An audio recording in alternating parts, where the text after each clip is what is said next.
everyone! This is where it all began for Beck, 33 Goldsmith Street in Elwood. This is where she grew up, of course, with Albert and Zayda, or Nachum and Manya. Her sisters Aviva and Norma, a bit older, but of course they lived here for a time as well. And as you know, she was the much younger baby sister. Younger. So a lot of you, like the older cousins who are here today, of course you would have spent time here. What would they have eaten? Oh, I reckon they would have had definitely a bowl of krupnik, farfel and kartoffel, maybe some liver and mushrooms. A bit of green jelly at the end. So this is where the empire. This is their home for a long time. They bought this place. Manya and Knuckle bought this place after they moved from Carlton. So this is a very long time here. This is where Mum lived. This is where it all began, Mum. In fact, this is where, well, she did some other stuff as well. Yeah, what did you say? If we have a close look, we might find... Yeah, if we go through the garden, I'm sure we'll find lots of old cigarette butts and maybe even a few scrumpled up bits of paper with boys' phone numbers on them. A few boys might have come through here. Yes. She might have snuck through the window a couple of times to go meet apparently, boys. Rumour has it that she used to sneak out of the windows to go and meet up with boys. Or to go dancing on the Go-Go Club on Channel 9 with Denise Drysdale. A little bit of trivia there. But mostly she was... more importantly, she met husband number one, who was a 6 foot tall Catholic, strapping, different from all the others. Hawthorn Reserves player. From Q, like Q, where's Q? Yeah. And he was making his way in the advertising industry, and it all happened from there onto our next location. Yes. But Goldsmith Street, of course, a very fond place in Mum's heart, and of course, and for a lot of you watching this video today.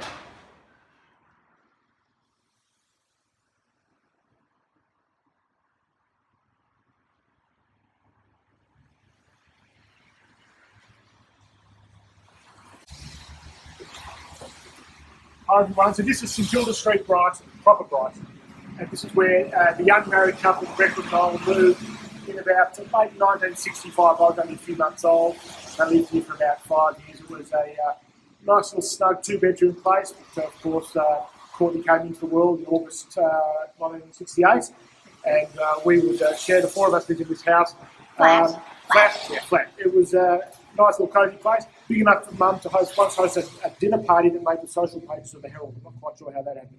But of course, the most famous story that happened here was involving this bedroom. Courtney, take it away. Yes, so this is the bedroom window that apparently, when I was about one, tiny little 1-year-old, climbed out this bedroom window to go and play with the traffic on a very quiet corner of North Road and St Kilda Street. And the story is that apparently a truck driver knocked on Mum's door and with a baby under his arm and said, "Hey lady, is this your baby?" So luckily I was returned and I think that sort of got them thinking, Mum and Dad, that perhaps it was time to move to more stately, quiet surrounds. And in that early 1970, that's what they did.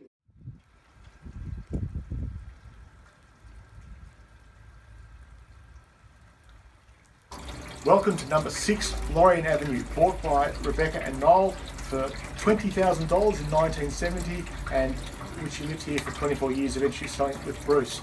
It had 3 renovations over time. It was initially a very threadbare 3-bedroom house with not much going for it. I don't think it had a working heater. By the end it was a beautiful 4-bedroom house with a swimming pool that had been renovated 3 times over the journey. In 1977, out went Noel, and a series of mysterious men took his place. And then came along the man in the tight orange pants who never left. We also had a series of pets over the time. Oh yeah, the pets. We had, there were 3 cats. There was Shat, Catzel and Schnooky. A variety of dogs, and of course our favourite was Marty. My true love, as I'm always told. Our beloved Marty. So this is the house that we loved the best. We spent most of our years here. We've got great memories. All sorts of memories of playing street cricket and football. The rules were very strict, but we had great games, lots of bike riding up and down the hill. Great interactions with our neighbours, the tailwhires next door, the crows across the road in particular. Old Mrs Johnson lived across the road as well. She was and Reverend Schwartz, who taught me my bar mitzvah. I had to walk across the road for my bar mitzvah lesson, so that was pretty handy as well. Yeah, but like there was lots of the street street cricket games and the footy. And But there were rules. My mum set a rule. She was very strict. I know, she was really strict. We weren't allowed to play in the street as much as the other kids. The most exciting thing was one time we were actually allowed to play in the street in our pyjamas after our bath. But she was much stricter than your mum. You're much stricter than the other mums. But I guess that's also because you were a single mum and had And a Jewish mother. And a Jewish mother and had much more to worry about, I guess. The location was fantastic. We both went to Gardenvale Primary School, which is just a short hop, about a 5-minute walk up the hill and across Hawthorn Road. The 64 tram, of course, Hawthorn Road to the city, so we were very mobile. And the Scopus bus, where was the Scopus bus? Yeah, up that way. It was good. No, this is a great house. Also, Mum had many jobs while she was living in this house. She worked at Leisure Living for Ron Hall. She worked as a counsellor at an abortion clinic. Planned parenting, as they call it these days. She was a secretary, a bookkeeper. She worked in the visual merchandising department at Maya. She sold Chevelle mirrors out of the boot of her car. What else was there? And then there was the birth of Ken Bruce, the brainchild of Mum and Bruce, buying and selling second-hand white goods and furniture. And I think this is the house where her flair for interior decorating began. This is something she's helped several friends with, and certainly me with a couple of my houses, and she's definitely got a natural talent in that area. Of course, I had my bar mitzvah when we lived in this house. Courtney had her bat mitzvah living here, and of course we both got married out of this house, which meant, of course, by late 1993, they were empty nesters in the true sense of the word. And of course, Mum being Mum, it was time to be in action, and she time to become a builder. She had a plan, and away we went. This is Spray Street, Merrick's Beach, where Mum and Bruce tore down an old beach shack to build a new beach shack. It was a gorgeous house, a couple of minutes away from the beach. Only took an hour to get there. The idea was that it would be very convenient, taking an hour to get there, but unfortunately we didn't use it very often, having young kids and husbands who worked on weekends.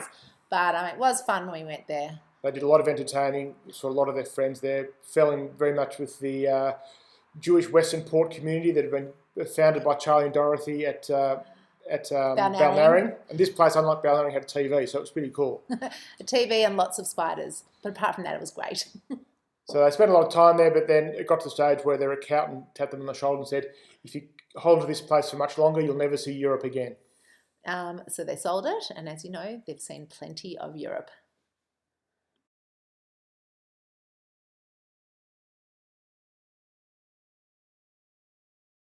Here we are at number 6 Cowper Street, Brighton.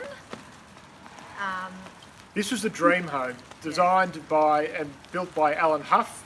Of course, who's here today, Alan. Hi, Alan. This was a house, at one stage she tried to build it, she had objections from neighbours. I think she was on the front page of the local paper with a sad face saying, oh, my dream home, I can't build it. No, but they Such did, a dream home, she lived here for maybe 3 years. Had a couple of things. Courtney had her 30th birthday here and got riotously drunk and told everyone how much she loved them.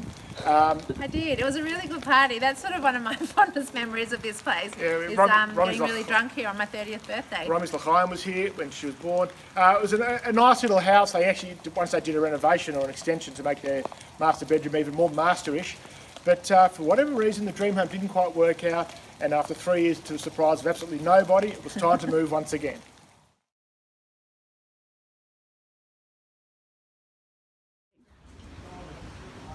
So here we are at Head Street. Now, depending on who you're trying to impress, it's either Brighton, Elsternwick or Elwood. And Mum liked this area, this little complex, so much that she lived in not one, not two, but 3 different places all next door to each other. This was also the house where they welcomed Daisy. Daisy was born here. Daisy's a dog, for those of you who don't know. Yeah, Daisy the dog. Even though they thought she was a boy the first month or so of her life, they soon found out she was a girl, and then she was actually became such a mummy's girl. For those of you who don't know, Mum and Bruce recently lost Daisy, but she's definitely in doggy heaven and with us in spirit today. And this place was very popular with the grandchildren initially. There were 3 levels. Jonty and Romy would have a set up office downstairs. They had, I don't know what the office was. It was a fantastic playroom downstairs. The kids loved it. And as you'll see from now, it had quite a large and expansive backyard. So this was Head Street, and a lot of good years around the turn of the century or so, because we watched the Sydney Olympics opening ceremony here. This is where they lived.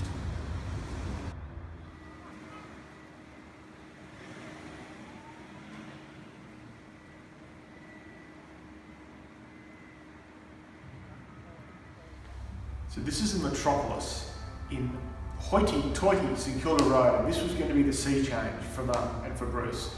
"Oh, Ashley, it's going to be wonderful," she would say. "We're going to take the tram to Victorian Market and to the theatre and to all our friends, and we're not going to drive much." So then on day one, she needed to go and do some groceries, so she got to the car, and where did she go? Back down to Malvern Central. Then day two, they get a phone call. "Bruce, can you make up a minion and two-rack shawl tonight, please?" And I think on day three, the second thought started that perhaps this wasn't the place for them. But it is very elegant, it's very schmick, you can see from the foyer. We even had trouble getting in today, had to get a security pass. Anyway, what can we say about this place? And we had to pay to park as well, so that was another great thing about it, coming here. Yeah, it was, look, Mum, it was a bit of a hassle. It seemed like a very good idea at the time. But once we sorted out parking, it was lovely, and grandkids thought it was lovely. There was an indoor pool, they had fun. We used to watch the Grand Prix from the balcony and watch the Qantas plane fly by at eye level, which was very exciting. What happened with Emma at that time? And of course, Emmett once dialed 000 and sent half the Melbourne Fire Brigade up the stairs to see what the problem was. And of course, the reason they didn't stay here was because the big building that was going to go across the road and block their view of the Grand Prix and the beach and everything. And of course, that was many years ago. And of course, if you would go behind there, it's still an empty block of land. You've still got a good view. Still got a good view, so maybe it sold too early. Anyway, it was a bit fast. So. And it was time to move back to where your roots are.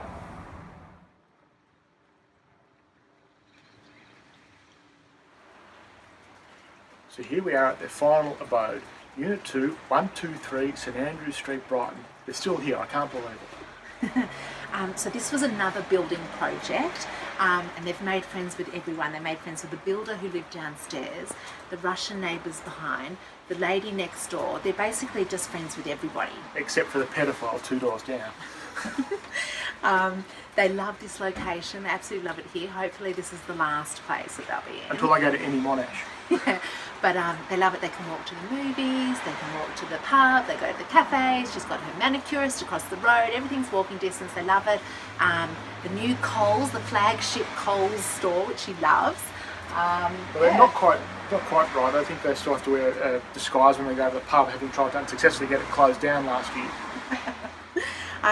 But most of you will know that Mum loves to entertain. She's a brilliant entertainer, and I'm sure everyone here has enjoyed a beautiful meal, whether it was a Shabbat or Yontif or a dinner party. Mum is an incredible cook and a wonderful host. So that is... But the spare bedroom that's used by someone most times of the year, very inviting and engaging. She's very happy here, and as long as you can get a park, it's been a fantastic home to come and visit her at. Exactly.